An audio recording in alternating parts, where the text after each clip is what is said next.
क्या आप जानते हैं जिस कुल में आप पैदा हुए हैं उसकी एक देवी है? और क्या आपको आपकी कुल देवी के बारे में पता है?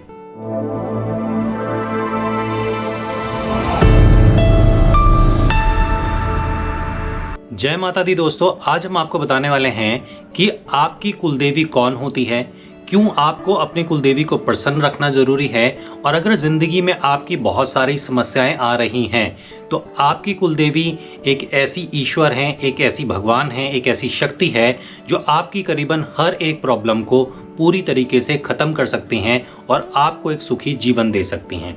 साथ ही आज के वीडियो में साथ के साथ हम आप लोगों को काला आम में त्रिलोकपुर की देवी के दर्शन भी कराएंगे, इनके बारे में संपूर्ण जानकारी देंगे और हो सकता है कि आप में से भी बहुत सारे लोगों की ये एक कुलदेवी हो।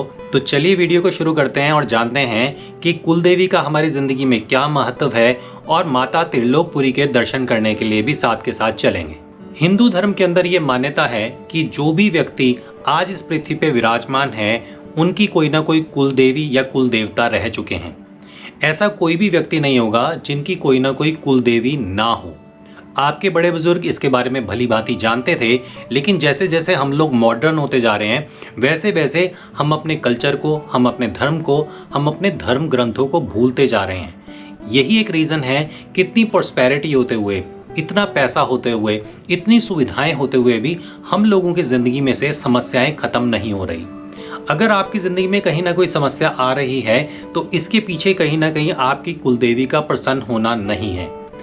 इसका सबसे बड़ा रीज़न है या तो आप कुलदेवी को नहीं जानते, और अगर आप जानते भी हैं तो आप अपनी ज़िंदगी के अंदर इतना ज़्यादा व्यस्त हैं कि आप अपनी कुलदेवी के दर्शन करने ही नहीं जाते। सोच के देखिए, वो कुलदेवी जिसकी वजह से आप लोगों का वंश आगे बढ़ रहा है।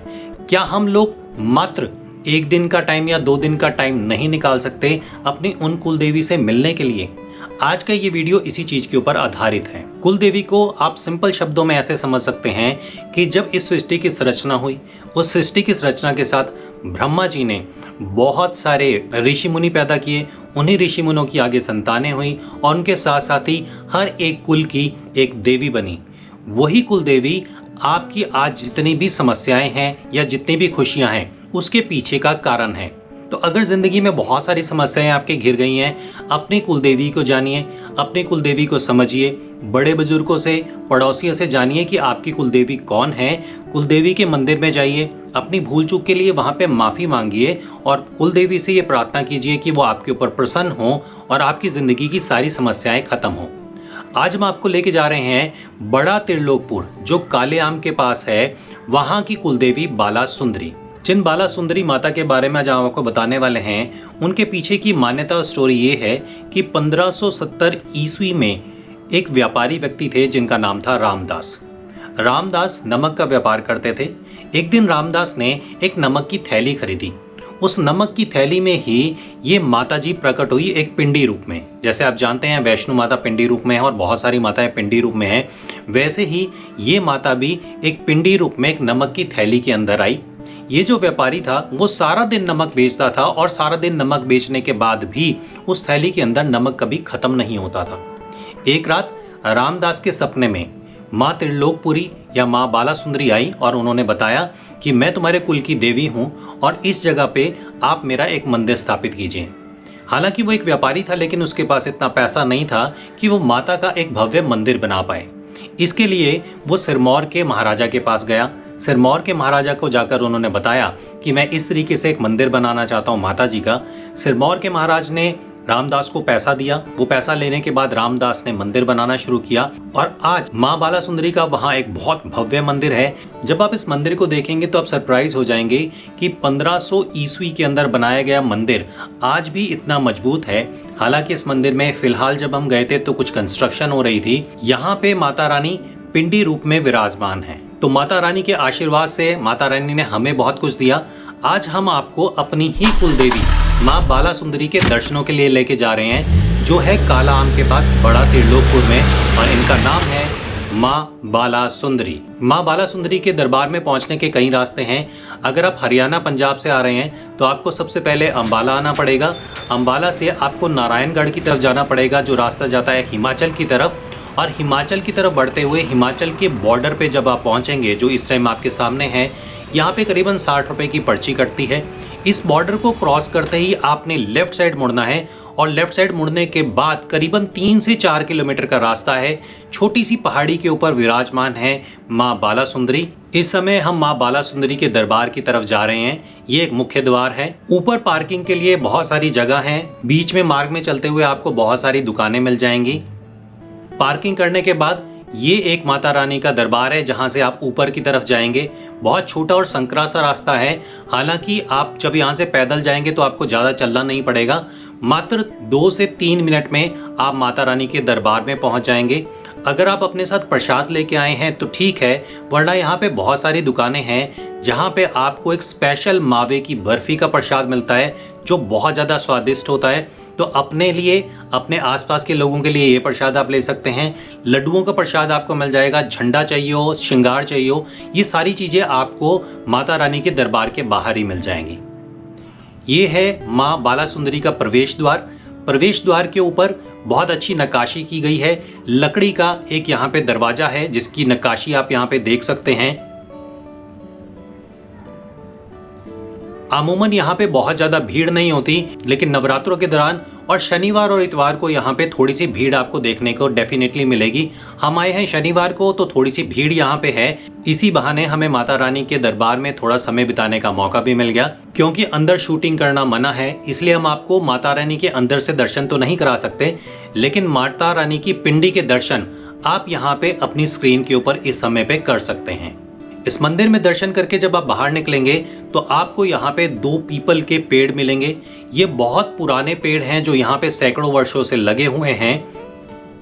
माता रानी की अगर आपने जोत जलानी है तो आप बाहर से जोत भी जला सकते हैं, और कुछ लोग अपने घर में माता रानी की जोत लेके जाना चाहते हैं तो पंडित जी यहाँ से आपको वो जोत भी अवेलेबल कराएंगे, जिस जोत को ले जाके आप घर में कुछ दिन के लिए स्थापित कर सकते हैं और माता रानी की सेवा कर सकते हैं। जिन लोगों की कुलदेवी है मैं बाला सुंदरी, यहाँ पे वो अपने लोगों का मुंडन करने के लिए भी आते हैं। यहाँ पे मुंडन कक्ष बना हुआ है, जहाँ पे एक बहुत नॉमिनल सी फीस देके आप अपने बच्चों का मुंडन करवा सकते हैं। इस मंदिर के पास ही और बहुत सारे देवी देवताओं की, क्षेत्रपाल की और बहुत सारे देवी देवताओं की यहाँ पे मूर्तियां बनी हुई हैं, जहाँ पे आप दर्शन कर सकते हैं। जिस दिन हम पहुंचे उस दिन यहाँ पे कुछ लोगों की मंडली बैठी हुई थी जो भजन कीर्तन कर रही थी। इसे हमने थोड़ा सा रिकॉर्ड किया आप लोगों के लिए।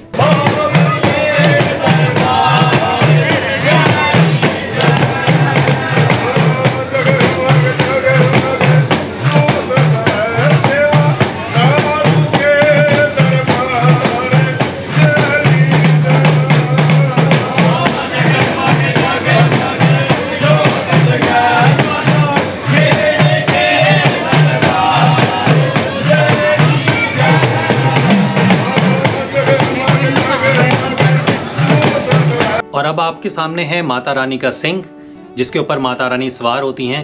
ठोस पीतल के बना हुआ ये सिंह वर्षों से माता रानी की सेवा में यहाँ पे खड़ा हुआ है। इसी के साथ यहाँ पे है यज्ञशाला, जहाँ पे हमेशा यज्ञ चलता रहता है। आप चाहें तो यज्ञ में यहाँ पे आहुति दे सकते हैं। यहाँ पे आप कलावा भी बंधवा सकते हैं। जब माता रानी के दर्शन करके वापस हम आ रहे थे तो यहाँ पे हमें ये एक छोटी सी काली माता मिली, जिनके दर्शन हमने किए। छोटी सी प्यारी सी बच्ची है जो काली माता का स्वरूप बनाकर यहाँ पे आशीर्वाद देने के लिए खड़ी हुई है। जब आप माता रानी के दर्शन करके वापस आएंगे तो बाजार में आपको यहाँ पे बहुत तरह की चूड़ियाँ मिल जाएंगी, जो आप अपने लिए, अपनी सहेलियों के लिए, अपने परिवार की महिलाओं के लिए यहाँ से चूड़ियाँ ले सकते हैं।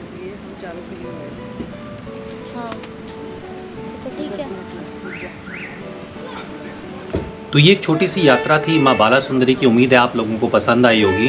अगर कुलदेवी आपकी भी माँ बाला सुंदरी हैं तो उनके दर्शन करने ज़रूर जाइएगा। चंडीगढ़, पंचकुला, हरियाणा, पंजाब में रहने वालों की ये कुलदेवी बहुत पास हैं। जो लोग हिमाचल रहते हैं वो नाहन से आ सकते हैं, जो इन्हें बहुत ज़्यादा पास पड़ेंगी। और आपको जाने से पहले आपके बता दें कि आपकी ज़िंदगी में आपकी कुलदेवी एक बहुत ख़ास अहमियत रखती हैं। अपनी कुलदेवी को प्रसन्न रख के आप अपनी ज़िंदगी को सफल बना सकते हैं। अपनी कुलदेवी को प्रसन्न करके आप अपनी ज़िंदगी के अंदर प्रॉस्पेरिटी ला सकते हैं। अपनी कुलदेवी को प्रसन्न करके आप लोग हर तरीके से स्वस्थ रह सकते हैं और आपकी ज़िंदगी में खुशियाँ ही खुशियाँ आ सकती हैं। आपकी कुलदेवी कौन है हमें कमेंट बॉक्स में ज़रूर बताइएगा। और अगर आप चाहते हैं कि हम आपकी कुलदेवी को भी रिकॉर्ड करके लोगों तक पहुंचाएं तो हमें अपना पता ज़रूर भेजिएगा ताकि हम लोग आपसे कांटेक्ट करें, आपकी कुलदेवी के बारे में जानें और इसकी जानकारी लोगों तक भी पहुंचाएं। जय माता दी।